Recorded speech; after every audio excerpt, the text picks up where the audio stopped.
Good morning, everyone. My name is Amanda Lonsdorf, and I'm one of your worship associates today. And I just wanted to welcome you to our Blue Boat Home service, talking about all the different ways that we can connect with nature and plants and gardening and the seasons at this wonderful time of year. So I'd like to open today's service with a reading called Determined Seed by Laura Wallace. As frozen earth holds the determined seed, this sacred place holds our weariness, our worry, our laughter, and our celebration. Let us bring seed and soul into the light of thought, the warmth of community, and the hope of love.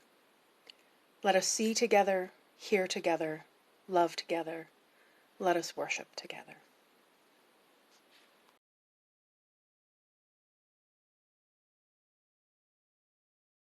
Good morning. I'm Kathy Ryder, Membership Services Liaison for the Board. Welcome to the Unitarian Universalist Congregation. We are a religious community who commit ourselves to diversity. We hope to nourish human differences, those of gender, race, age, ability, sexual orientation, political views, culture, class, and religious belief. Welcome to all who treasure freedom of conscience in the search for truth.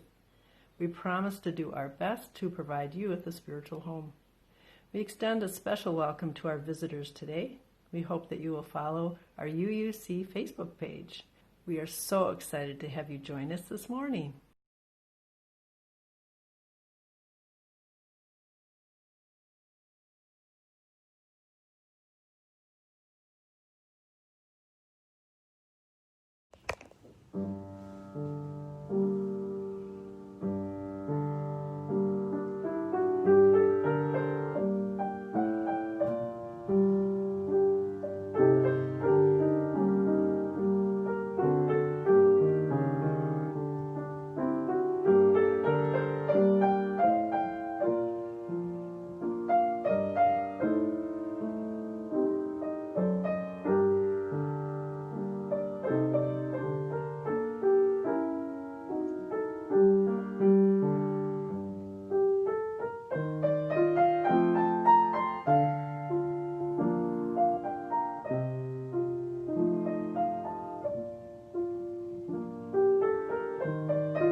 Hi, this is Dani Higley.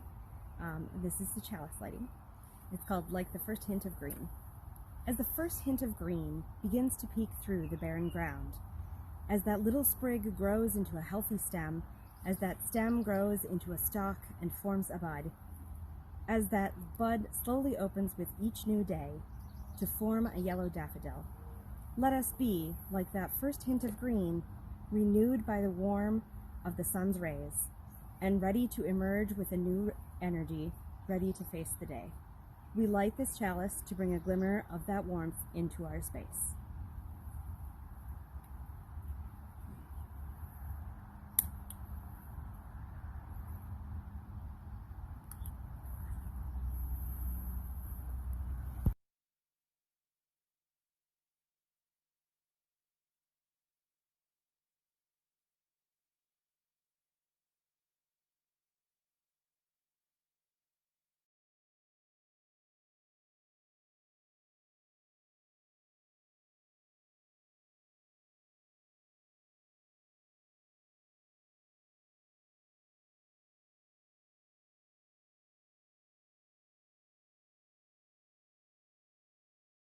Good morning. I'm Reverend Julianne Lepp, and I have a few announcements this morning.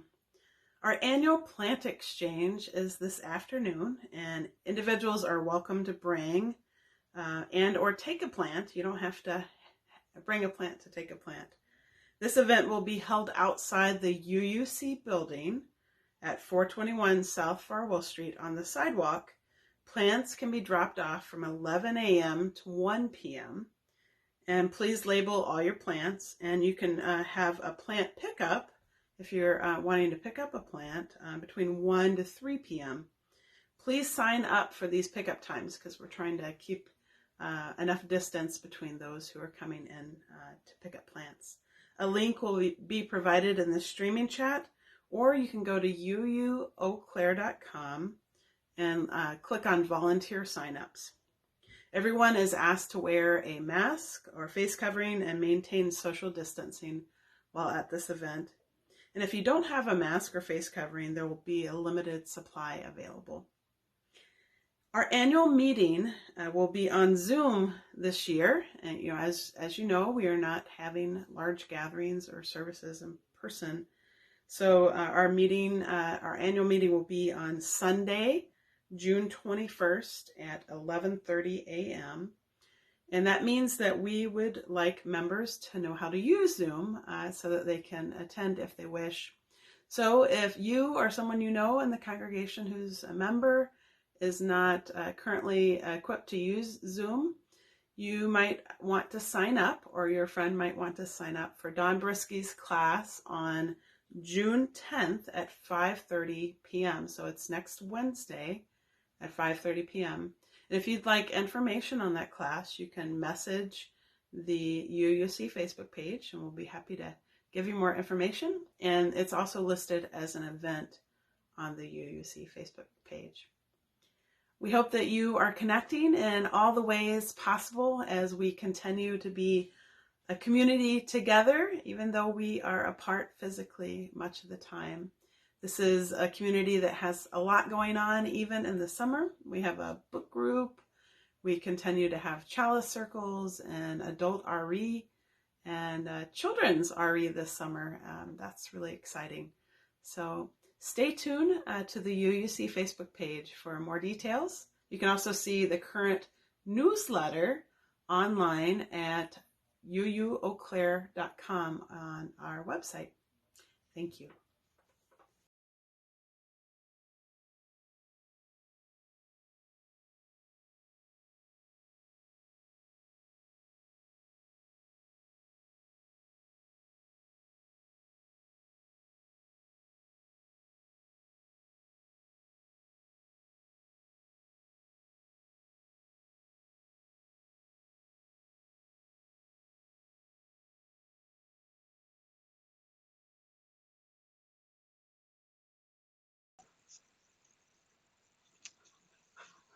Hi, this is Jan Carroll. I know this was going to be the plant exchange, so I have two plants here. This is a mustard greens, and this is a tomato plant that someone gave me, so I thought I'd show you those as I read you this poem called Weeding. I'm sure many of you are weeding in these days. When I got there, grackles were screeching, playing tag around the perimeter, or chasing each other back over perceived transgressed boundaries, being territorial. I don't know. Maybe it was just some kind of mating ritual. I only weed for the time I have that day, never until the job is completely done. I don't have that luxury. Too much else on my to-do list. Weeding for me is a series of weird yoga poses along the packed down earth paths between the rows of growing things. Not that things aren't growing in the paths too, they are. Thus my task today and for many days to follow. I forgot my sketched out plan designating where each variety is stashed. Some things aren't up yet, or barely, and I don't remember what's supposed to be growing in those not perfectly straight rows. What might be a treasured seedling and what might be a weed. Everything not as obvious as quackgrass and creeping Charlie. Bend, kneel, use my screwdriver-like tool, it's a little bent, to overturn the soil, then pluck out the ones whose growth I want to discourage, with their roots. This is important. Leaving more nutrients, more of the benefits of rain for what I hope will yield vegetables I can eventually eat. When that patch is clear, stand up again, take in the immediate scene, the bright blue dome above, a monarch butterfly messing around on a dandelion, a man teaching a kid how to choose the right bait if you want to reel in dinner. Then move farther down, repeat. When I feel myself fading, take a long, long drink from my water bottle. Cultivating necessitates choices, decisions, some things given back to the earth to be recycled. We throw the pulled up weeds into the woods take them in.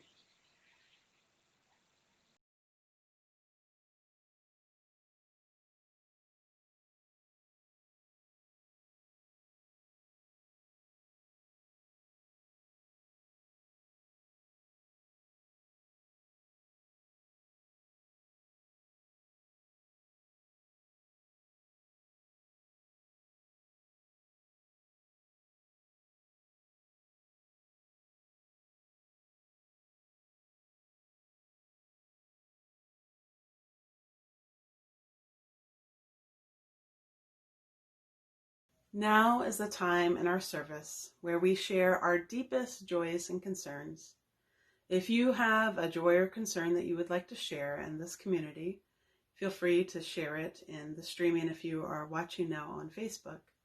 Or if you would like pastoral care and would like to talk to someone on the phone or via email, you can contact our pastoral care associates, our lay ministers, and myself. And my email is minister@uuoclair.com. I hope that you are finding connection and care during this time. And so much is going on in our country that gives us pause and concern.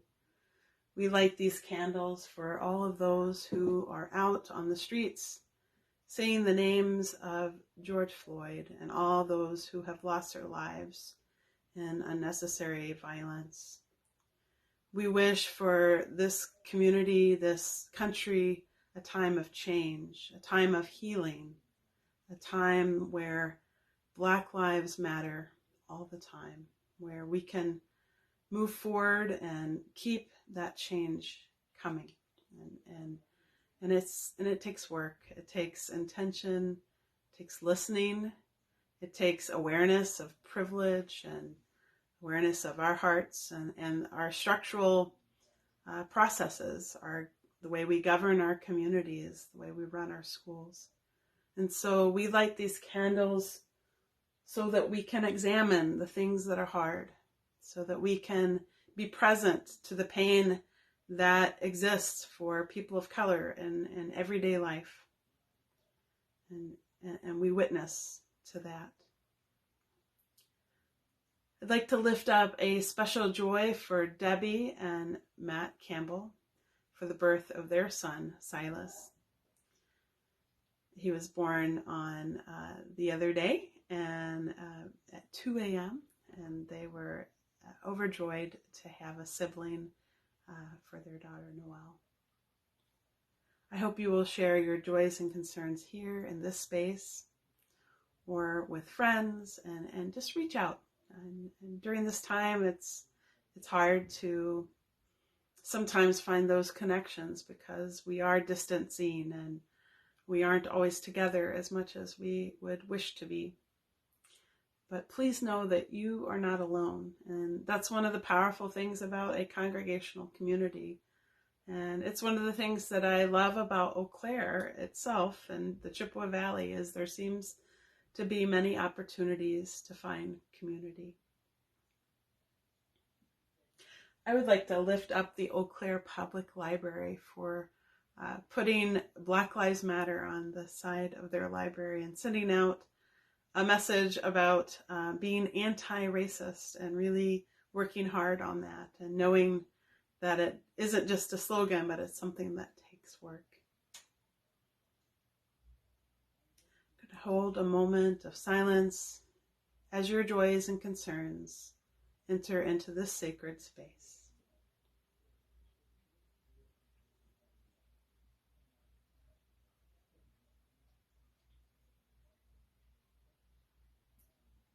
We light this final candle for all the joys and concerns too tender to escape the folds of your heart.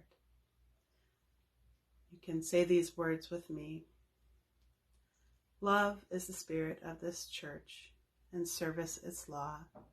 This is our great covenant, to dwell together in peace, to seek the truth in love, and to help one another. Amen and blessed be.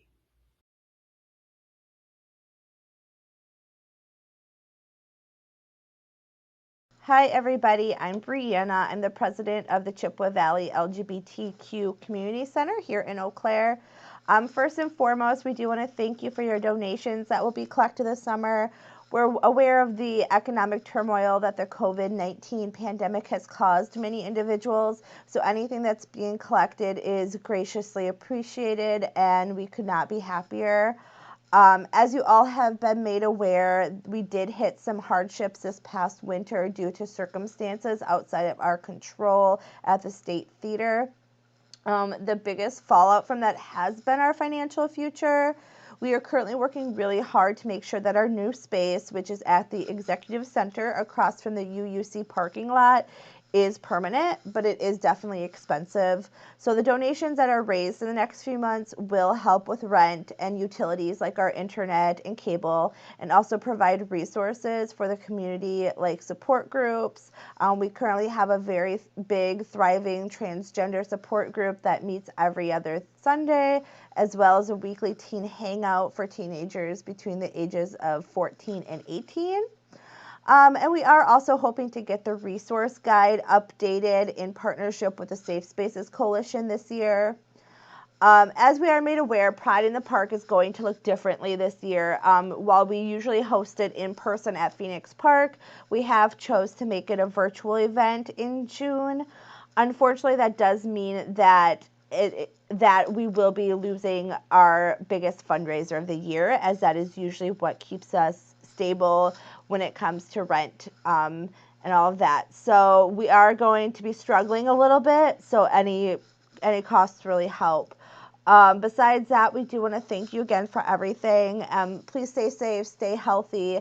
We love our partnership with the UUC. We love this congregation. You guys have been nothing but amazing for us. So thank you, and thank you.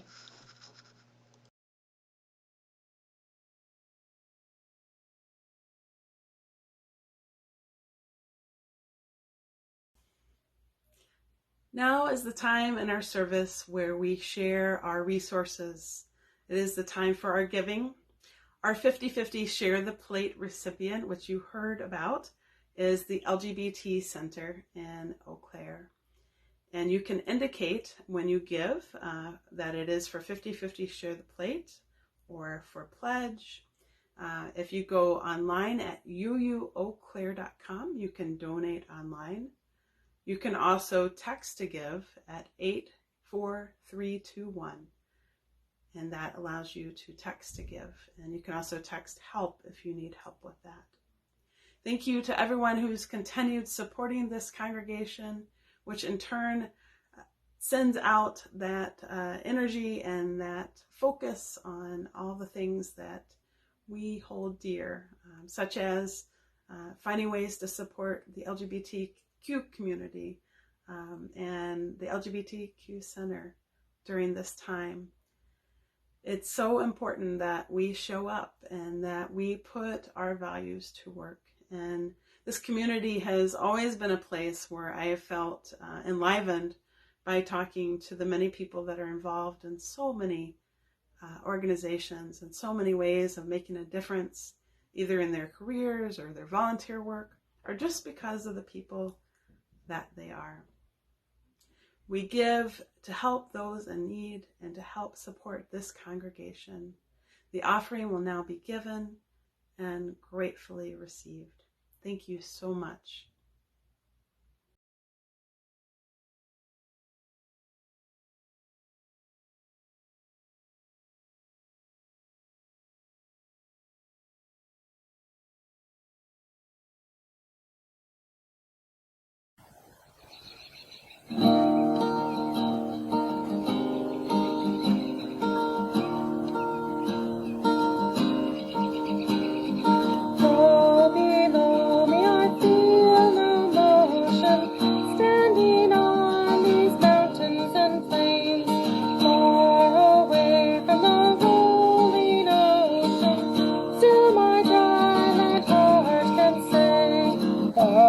Sailing all my life long, never harbor or port I have known. The wide universe is the ocean I travel, and the earth is my blue. Oh,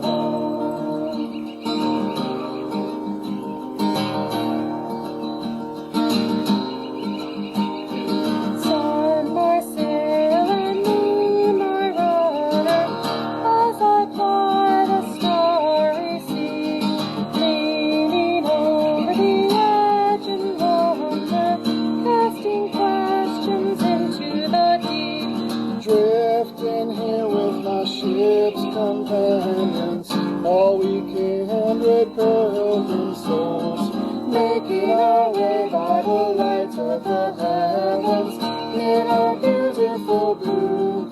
Oh,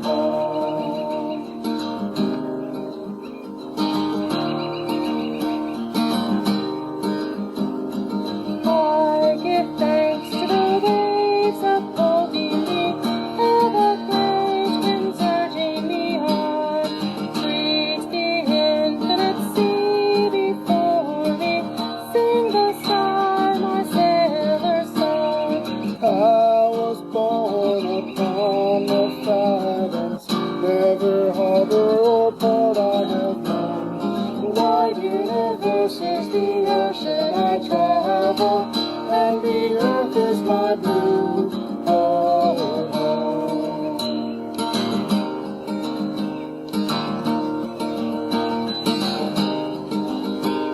the wide universe is the ocean I travel, and the earth is my blue.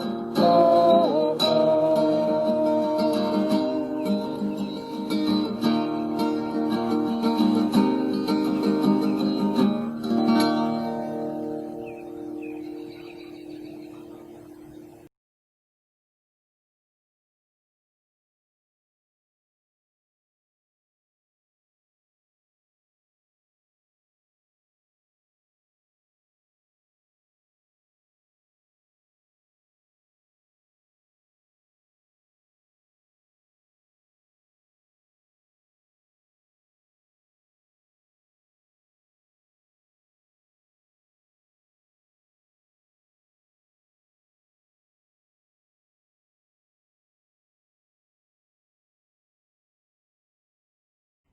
Hello, UU friends.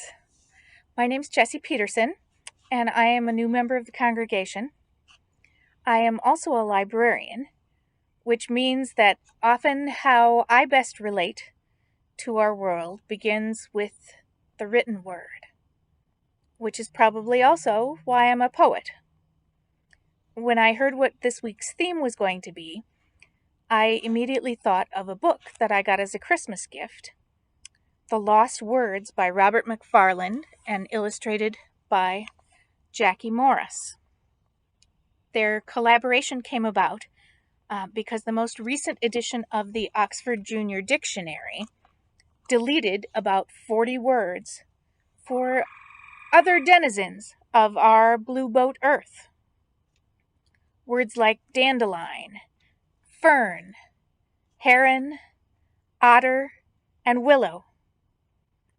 They got replaced with technology-related words like attachment, blog, cut and paste, email. The natural world was left out for the virtual, bringing an even greater detachment and dismissal of the natural world down to our youngest people. So McFarland and Morris created what they consider to be a spell book, a way to conjure connections with those lost words, poems and paintings meant to reconnect us with our wild neighbors, to remind us to notice and respect who and what is around us. I'm just going to show you one of my favorite spreads here. A wholly recognizable dandelion, just a really beautiful botanical illustration of it, and a poem relating the wonders of dandelioness.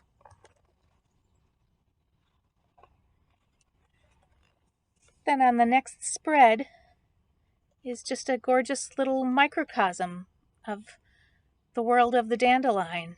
The bullfinches with their yellow wings flying above the dandelions and the hare living down amongst them. I know much of my own writing centers around the natural world, and this time when we've been encouraged to stay close to home has given me lots more opportunities to notice and learn about the wild world around me. And I hope the same thing is true for you. In the last little bit, I've noticed that the gray catbird has a russet patch hidden under his tail, that my yard is full of the tiniest little blue and white flowers, which I just recently learned are called time-leaved speedwell, and that the fox has a den in a culvert under our drive and has the most adorable fox kits living in there. Sadly, events of the last few weeks in the human world have made me think of another book that maybe you've read or seen the movie adaptation of, Life of Pi by Jan Martel. It's based on what, on the face of it, seems like a pretty unlikely premise.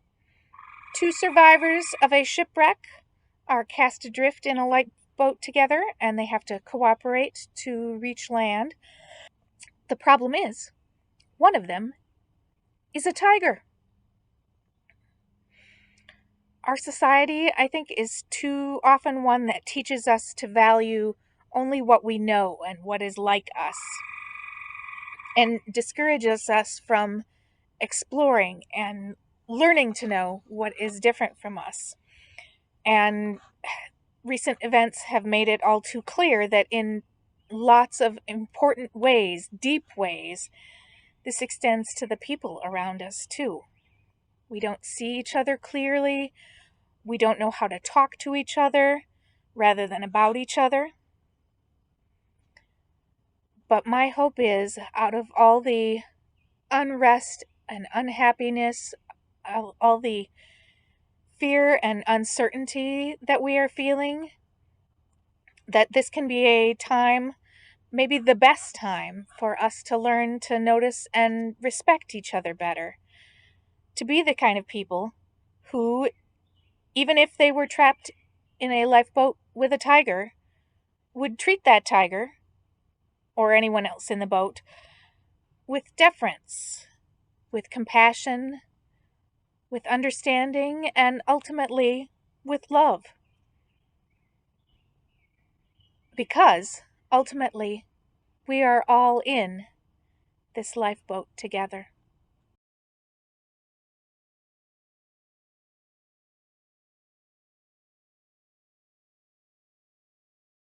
To plant a garden is to believe in tomorrow, by Audrey Hepburn.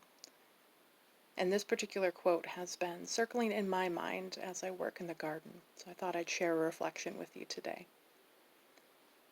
A garden starts in the cold of winter, with dreams of seeds and green shoots, blooming flowers and ripening fruits.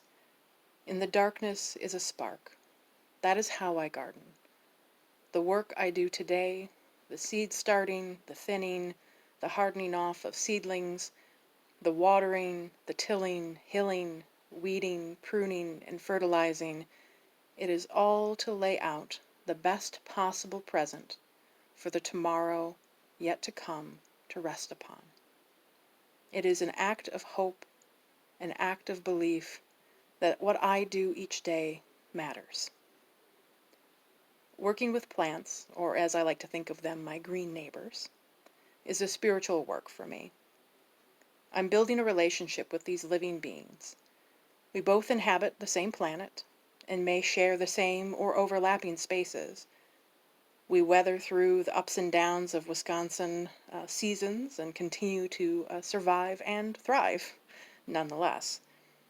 Thus, learning how best to live near one another and how I can care for these plants is a part of that relationship and a part of my spiritual journey. Gardening or working with plants is not always about what you intentionally grow, but it is also about accepting the unexpected. Sometimes a plant may fail to thrive no matter what you do or try, and sometimes a plant might move or its seeds get distributed in a place that you did not expect or maybe didn't want. Sometimes other creatures feed on your plant and that harms it. And sometimes a plant does exceptionally well in a space and is lush and vibrant.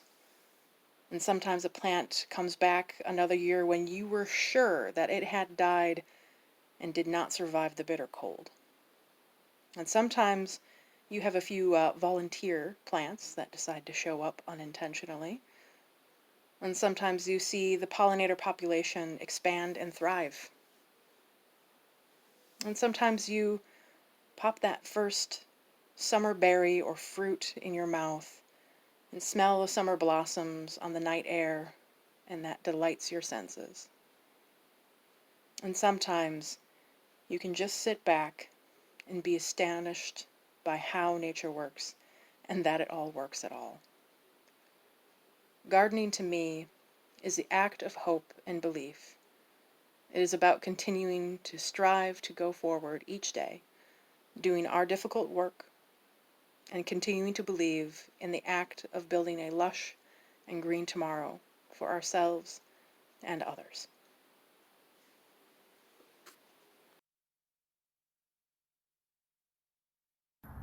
This is Dani Higley, and this is Garden Song made popular by John Denver. Inch by inch, row by row, gonna make this garden grow. Gonna mulch it deep and low, gonna make it fertile ground. Inch by inch, row by row, please bless these seeds I sow.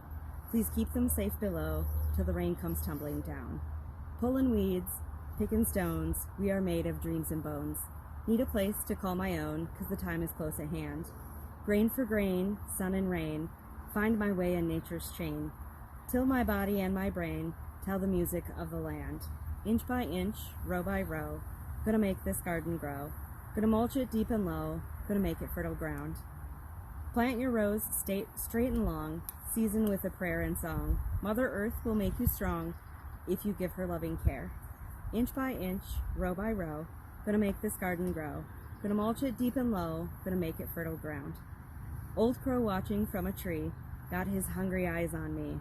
In my garden I'm as free as that feathered thief up there.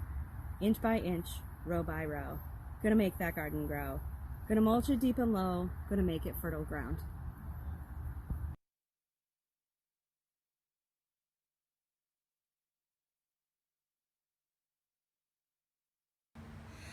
Garden Prayer by David M. Horst. Early in the morning, before the children are awake and while the grass is still dewy, I like to walk in my garden. It's my garden, only because it shares the same small plot of land my family and I inhabit. The garden does not really belong to me. I belong to it, at least for the short time I'm here. Today, I'm still in my slippers and have my first cup of hot coffee in hand.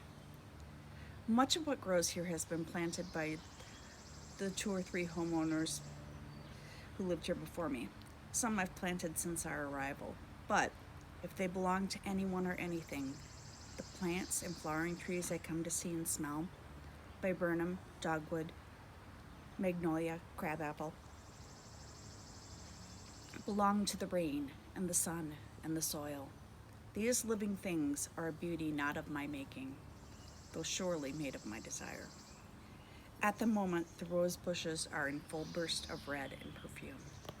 The hydrangeas are sure to open their moppy heads as soon as the sun falls on them. The weedy-looking globe thistles are turning blue and spiky. The foxglove, however, rules the garden. Its central stalk is 5 feet high and heavy with pink, scoop-shaped blossoms, with charming little freckles inside. I'm awed by the abundance. I intended to walk the garden simply to observe and wonder. But there's a weed that must be pulled, a stray stem that needs to be snipped. So I set down my coffee cup on the back porch, grab a small pail, and go to work. I end up with muddy hands, wet slippers, and a pail full of weeds and trimmings. Why can't I simply observe and wonder? Won't the beauty of my small garden world survive without me? I step back to the porch to retrieve my coffee, now cold, stamp the dew off my slippers, and take one look back at the garden before I return into the house. The garden is no more beautiful now than when I first arrived. My weed pulling, pruning, and snipping haven't really improved the garden, nor made that much of a difference as far as I know. It's like prayer. The words I speak don't really change anything, but I know they change me.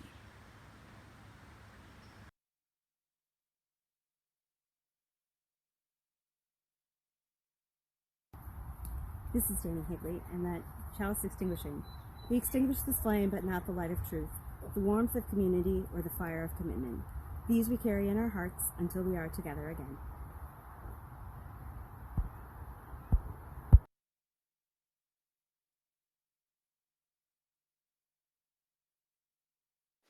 I want to thank everyone that joined us today or is listening or watching later.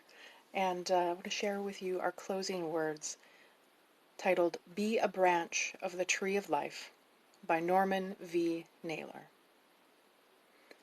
Our eyes and minds turn now toward the ordinary.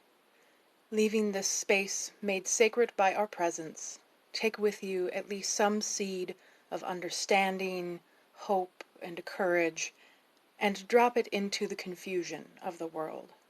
Nourish the seed, that it might grow as a tree of life-giving shelter to the weary and hope to the despairing. Be yourself a branch of the tree of life.